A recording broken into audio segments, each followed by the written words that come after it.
Hello students, this is Shiv Sagar. Today we are going to do the third poem of 10th class. Name of the poem is A Tiger in a Zoo, and the poet of this poem is Leslie Norris. This poem contrast, ये जो poem है ये contrast करती है, तुलना करती है tiger in अ जू, एक टाइगर इन द जू, एक जू में जो टाइगर है with the tiger in its natural habitat. इसका जो नेचुरल हैबिटेट है यानी प्राकृतिक जो इसका आवास है, एक तो वो यानी टाइगर जो है जंगल में रहता है, वहां पे टाइगर कैसे रहता है और जू में टाइगर कैसे रहता है, उन दोनों चीजों को ये क्या करती है, कंपेयर करती है। जो पोइम है वो मूव्स फ्रॉम जू टू जंगल। जो पोइम है वो जू से शुरू होती है, यानी एक टाइगर जू में है उसके बारे में बताते हैं, फिर वो जंगल के बारे में बताते हैं, जंगल में टाइगर कैसा है, फिर वापस जू के अंदर आती है। ठीक है, और पोइम स्टार्ट करते हैं। He stalks in his vivid stripes. Stalk का मतलब होता है वॉक विद प्राइड। ही कौन? टाइगर। वॉक स्टॉक यानी गर्व से चलना। इन हिज विविड, विविड होता है स्पष्ट, क्लियर। स्ट्रिप्स, स्ट्रिप्स होती हैं टाइगर के ऊपर जो वो धारियां होती है ना, जो टाइगर है वो अपनी स्पष्ट धारियों के साथ, जो बॉडी पे उसके धारियां है ना, उनके साथ पूरे गर्व से चलता है।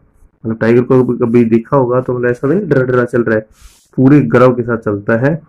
The few steps of his cage.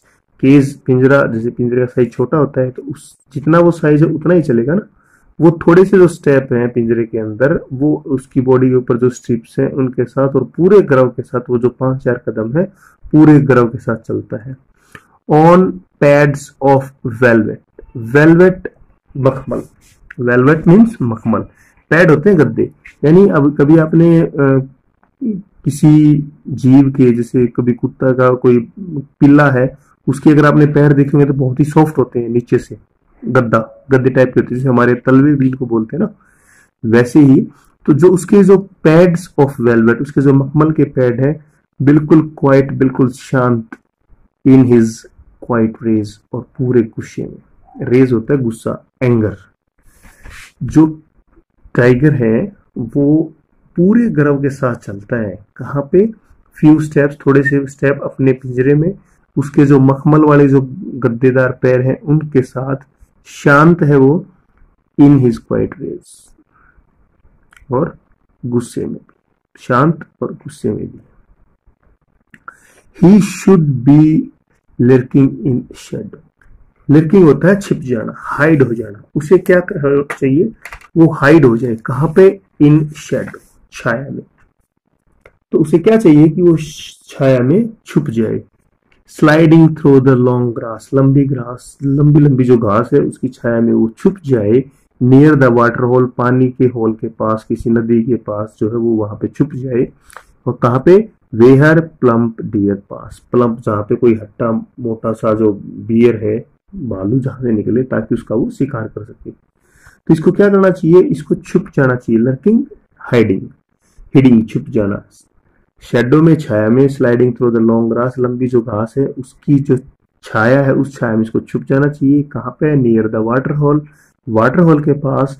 Where plump deer pass, जहां से एक प्लम्प डियर, एक मोटा सा जो डियर है वो वहां से गुजरता है ताकि ये उसका शिकार कर सके। He should be snarling around houses. Snarling होता है दहाड़ना, उसे दहाड़ना चाहिए। अराउंड द हाउसेस, घरों के आसपास। एट द जंगल्स एज, यानी कोई जंगल है, जंगल के किनारे का कोई गांव है, तो उस वहां पे उन घरों के पास इसे क्या करना चाहिए? दहाड़ना चाहिए। Bearing his white fangs. Fangs होते हैं दांत, इसके जो दांत है ना, व्हाइट जो दांत है, वो दांत इसे दिखाने चाहिए। बियरिंग होता है शो करना, बेयरिंग शो करना। अपने जो बड़े बड़े जो दांत हैं, फंक्स बोलते हैं उनको, जिनसे ये किसी को मारता है या फाड़ता है, फंक्स बोलते हैं। उन फंक्स को दिखाना चाहिए। हिज क्लास, इसके पंजे जो हैं उन पंजों को दिखाना चाहिए। और टेरराइजिंग द विलेज, और गांव के जो लोग हैं उन लोगों को इसके डराना चाहिए। लेकिन he is locked in a concrete cell. Concrete मतलब सीमेंट, कॉन्क्रीट मतलब सीमेंट। लेकिन ये क्या है, ये लॉक्ड है कहाँ पे, कॉन्क्रीट सेल में, यानी एक सीमेंट की वो बना रखी है एक सेल, कैद खाना बना रखा है, जेल बना रखी है, उसके अंदर ये बंद है। हिज स्ट्रेंथ बिहाइंड बार्स, इसकी जो स्ट्रेंथ है ना, इस टाइगर की जो स्ट्रेंथ है वो कहाँ है, वो सरियों के पीछे है। जेल में बंद है, आगे सरिये हैं, उन सरियों के पीछे है। अब जंगल जू में आपने देखा होगा जो छोटे बच्चे हैं वो भी उसके ऊपर कुछ भी पत्थर, मूंगफली, चने, कुछ भी इसको फेंक के मार सकते हैं। क्यों? क्योंकि उसकी जो सारी पावर है, जो स्ट्रेंथ है, वो सारी कॉन्क्रीट सेल या जो बार है सरियों के पीछे है। Stalking the length of the cage, stalking गर्व से चलना, the length of the cage, जो पिंजरे की लंबाई है, जितना लंबा पिंजरा है उस लेंथ के साथ वो चलता है, इग्नोरिंग विजिटर्स, और विजिटर्स जो देखने जाते हैं उन लोगों को वो इग्नोर करता है। तो दो जगह इसने शो किया। फर्स्ट में तो यहाँ दिखाया कि वो पिंजरे में है और बहुत गुस्से में, शांत दिख रहा है वो लेकिन बहुत गुस्से में है।